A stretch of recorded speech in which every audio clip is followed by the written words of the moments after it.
Hi. Hey. Um, so, as the title already declared, and this is still hard for me to say, I am a lesbian. It hurts. Now, let's get into it here. Because I mean, at this point, it's kind of a post mortem. Honestly, I came out as gay like a month ago. I had already told my husband we're separated now.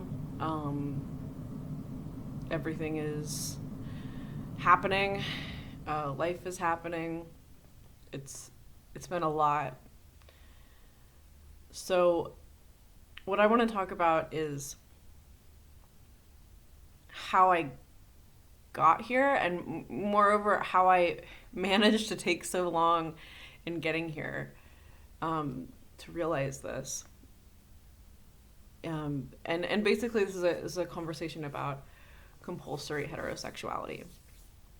I would really suggest before watching this that you check out ContraPoint's video called Shame, because that really provides a lot of another kind of angle about it. I relate so much to Natalie Wynn. And actually, that video was a huge catalyst for me in starting to ask some of these questions of myself. She made that video. If you haven't watched it, basically, she went through a really horrible heartbreak. You know, she fell in love with this woman that she was friends with and was rejected, and it was really super painful. And then also had to kind of deal with the fact that she, you know, is gay, which was a very painful thing that she was avoiding. And that's very much like I was going through a heartbreak when she made that video. I had been in love with this woman for 15 years and had a really painful falling out. And it still hurts.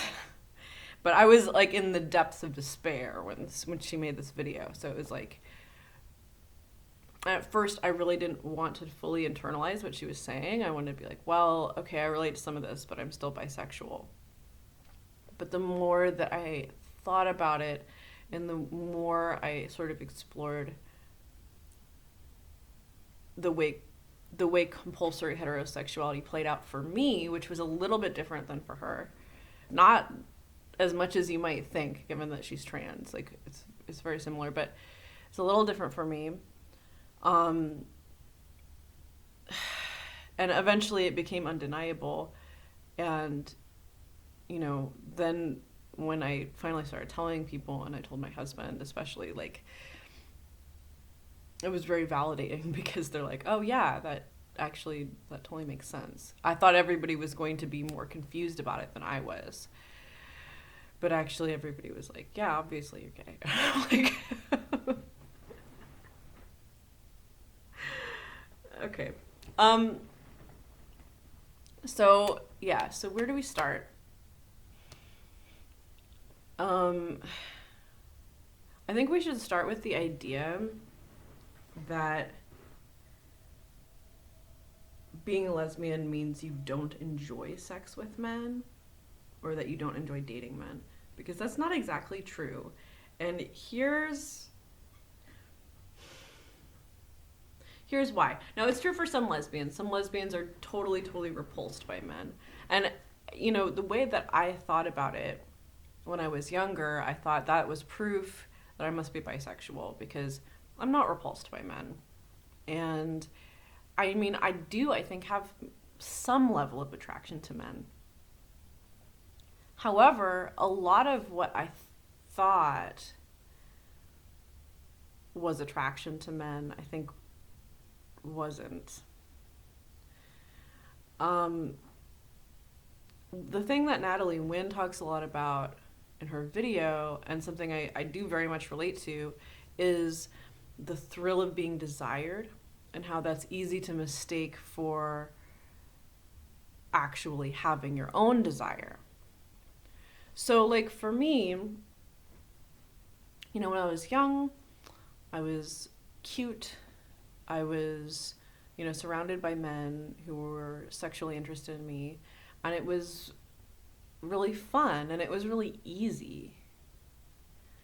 I think pretty much anybody who's dated both men and women will tell you that, at least in a lot of ways, men are just a lot easier. For one thing, they initiate the relationship typically. And for another thing, they're very easy to read. They communicate directly. They communicate in a way that makes more sense to me because I'm on the autism spectrum, which is a sentence I'm not going to unpack in this video. But there's plenty of nuances there. But I mean, that is kind of a thing, right? I find women generally to be a lot more challenging to communicate with and to maintain relationships with, because I feel like with men it's easy, even if they're bad at communicating, it's kind of easy to tell where they're coming from, I guess. For me, they're easier for me to read. I know what I can expect from them, more or less. And I know what's expected of me. I know basically what they want. This is not the case for me with women. I do not know what they want. I do not know what is expected of me. It's stressful and a mystery, and that's one reason I've avoided dating women.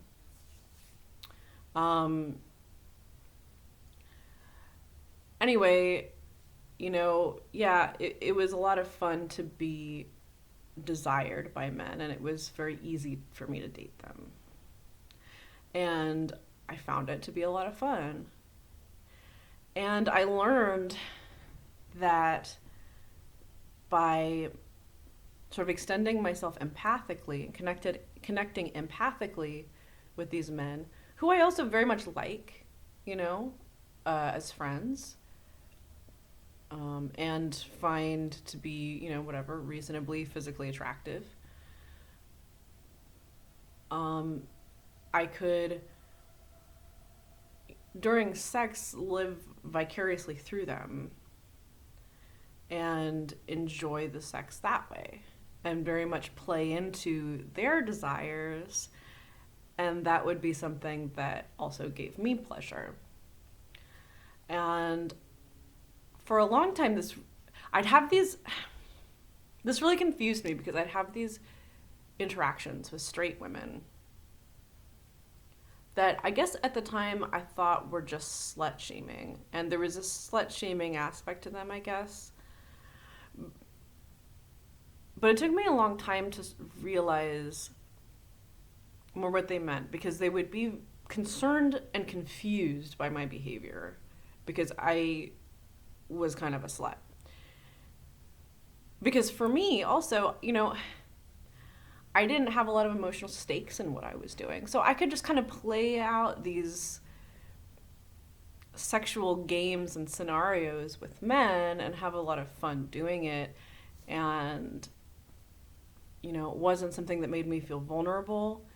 It wasn't something that was emotionally challenging for me, because I didn't have that kind of desire for them.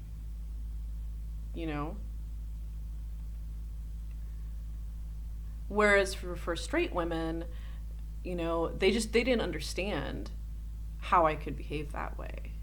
And it seemed very unhealthy to them. And it was very unhealthy. It was. I just didn't see it because it didn't seem to harm me. So I didn't understand. And I guess from my perspective, I thought, well, aren't you supposed to be the ones who like sex with men so much? Because I've always not always. Since high school, I've identified as queer and bisexual. So, in my twisted little compact mind, I thought that, maybe because I was bisexual, I didn't have the same kinds of hang-ups. I don't know. I'm not even sure how I explained this to myself. I didn't think that deeply about it. But I said, like, well, I don't relate to these straight women. Like, and I don't understand if they're the straight ones, like, why don't they like sex with men the way I do? Why are they so down on it? And I see now that it wasn't that they were down on it. It's that sex with men was for them an emotionally vulnerable experience, not just a sort of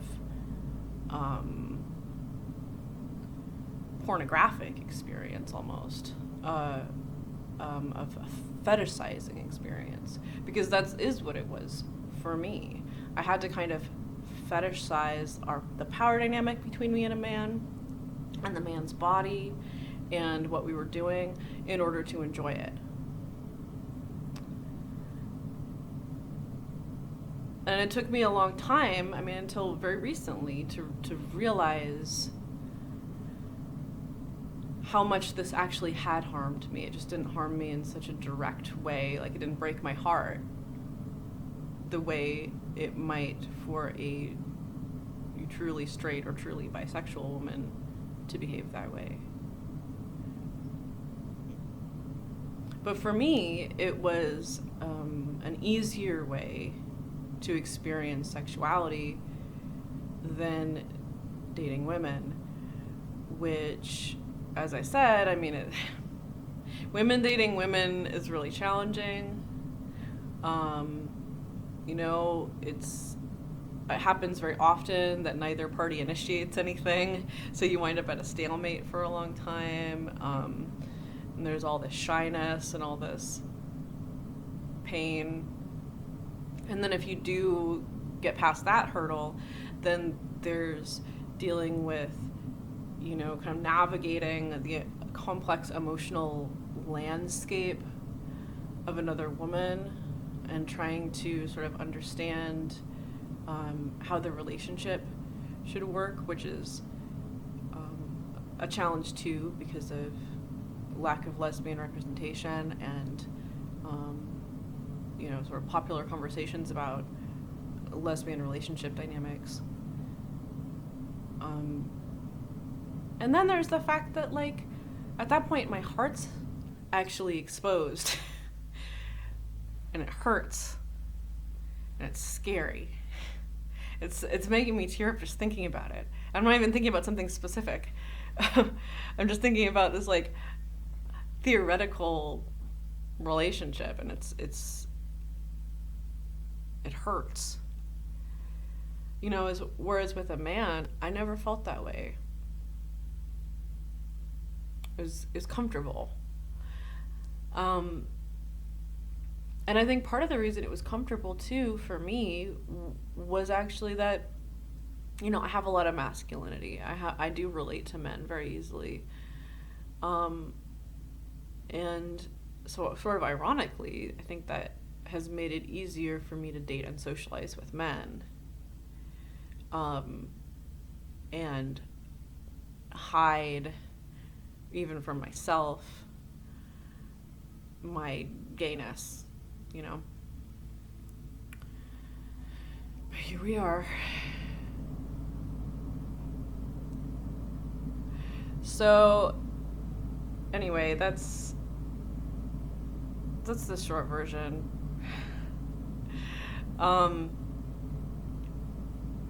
I am really curious if anybody who's dealing with a similar kind of identity crisis, like, has any questions or whatever, because I pretty much am just making this video because I would like to save somebody else the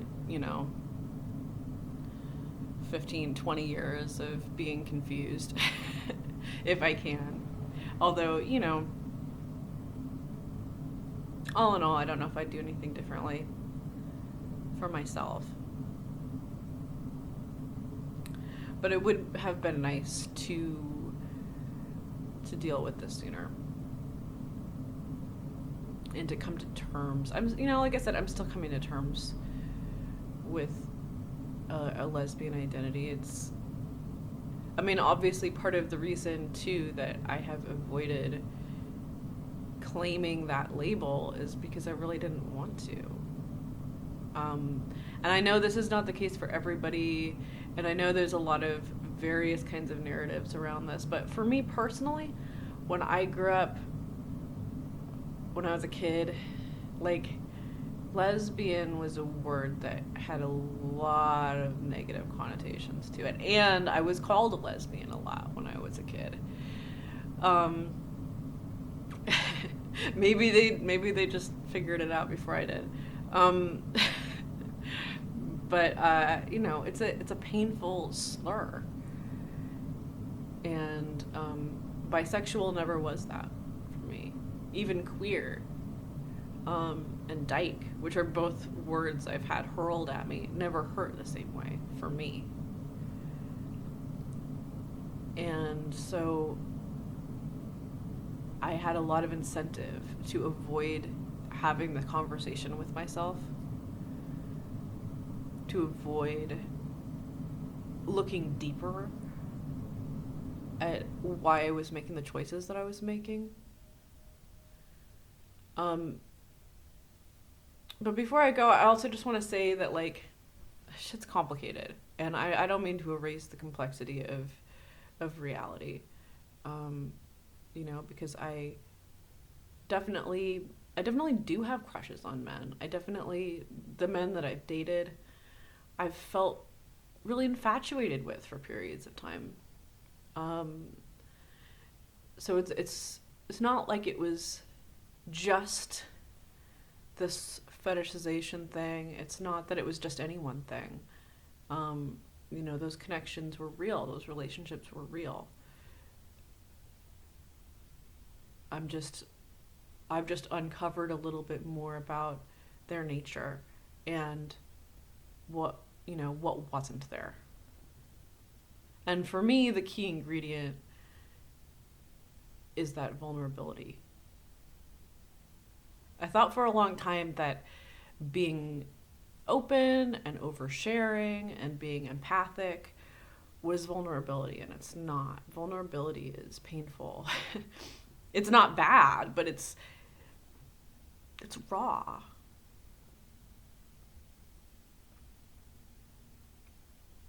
And there's nothing for me about the way that I love a man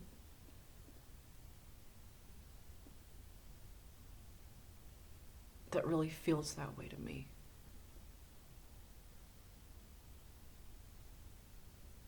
If that makes sense. Which is not fair to the men, to be frank. When I look back, I see how they have been vulnerable with me, and I was never able to meet them halfway.